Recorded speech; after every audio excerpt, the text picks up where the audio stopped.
Okay, this is the Heartbreak version of how to put up our gala tents with the slight idiosyncrasies of doing it the Heartbreak way.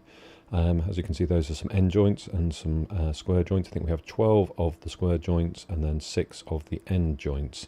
The end joints have only got sort of 3 bits and the square joints have got 4 bits. The best thing to do to start lay the tent out is lay out the framework. As you could see, there was 3 lines. And now they're putting in what I call the horizontals. Can't remember what the letter is, and I suspect on our poles all the letters have come off anyway. But basically, our horizontals come in a pile of 15. So there should be a pile of poles strapped together with little luggage straps that make up a total of 15, and those are the horizontals. Then we've got what I call the rafters, the things that sort of go at an angle. We have 12 of those. And again, so that will be in a pile of 12, again, attached by little luggage straps. And this is a pretty good method of actually erecting the tent. Just start at one end, take the apex joint and put the 3 poles in, and then just work your way down, making sure that the poles are right in to the apex joint. We tend not to bother that much with the screws or the nuts and bolt part of it, partly because our tents are only up very, very shortly, and the extra hassle and everything else, making sure every single joint has got a bolt in, I'm not sure it quite justifies all the hassle to do it. But feel free to use them. They're normally in the same box as the bungees, so there's probably plenty of those nuts and bolts. So yeah, again, follow this approach, which is pretty good. Once you've got the kind of the apex of the roof done, and then just put in each side and just working your way from one end to the other. And as you can see, it can be a one-man job at this point, just getting the frame up. Obviously it's easier with 2, and if you've got more people, even better. Obviously things work quickly, but work systematically and it is easier. Yeah, laying the tent out, I think again this is a pretty good approach. Just lay it to the side and then unravel it a little bit.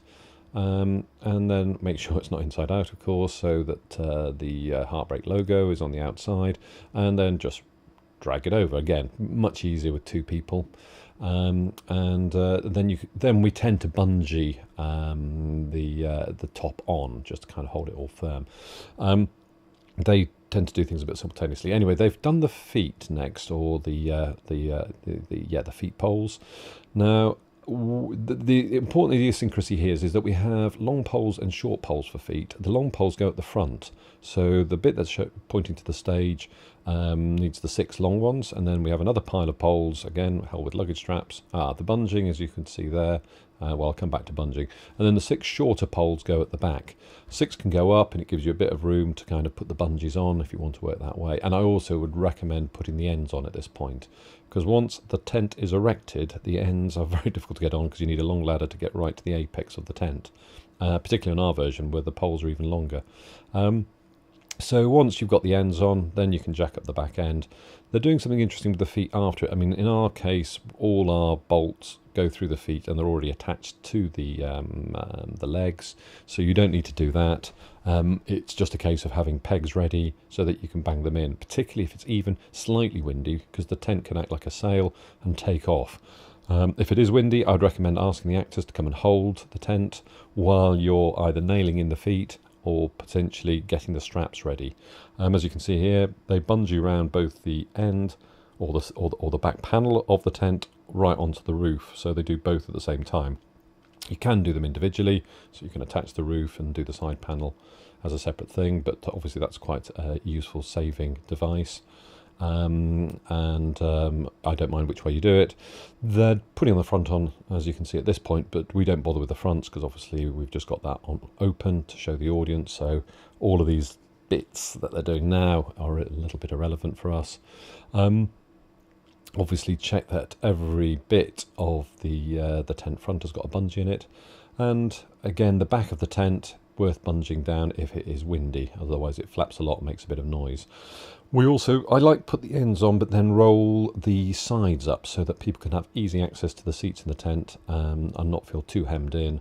So the ends are on in case it's really inclement, the weather, but basically just do what they're doing and roll up the door, and then I suppose they've got some little ratchet straps where they can just keep that tightly rolled up and attached there.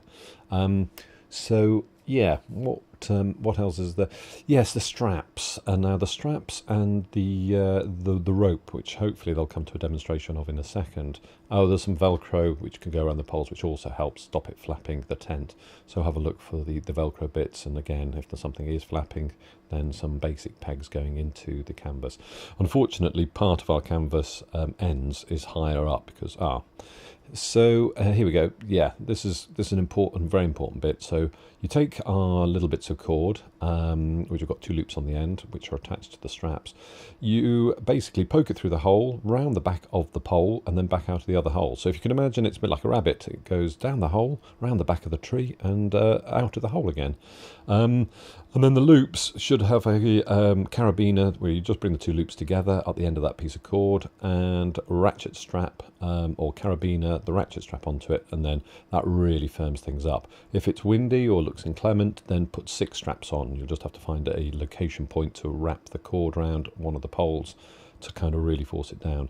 The pegs are better than the ones they demonstrated there because they've got really serrated edges and will hold the tent very, very firm. I hope that helps in terms of the idiosyncrasies between our tent and the gala tent.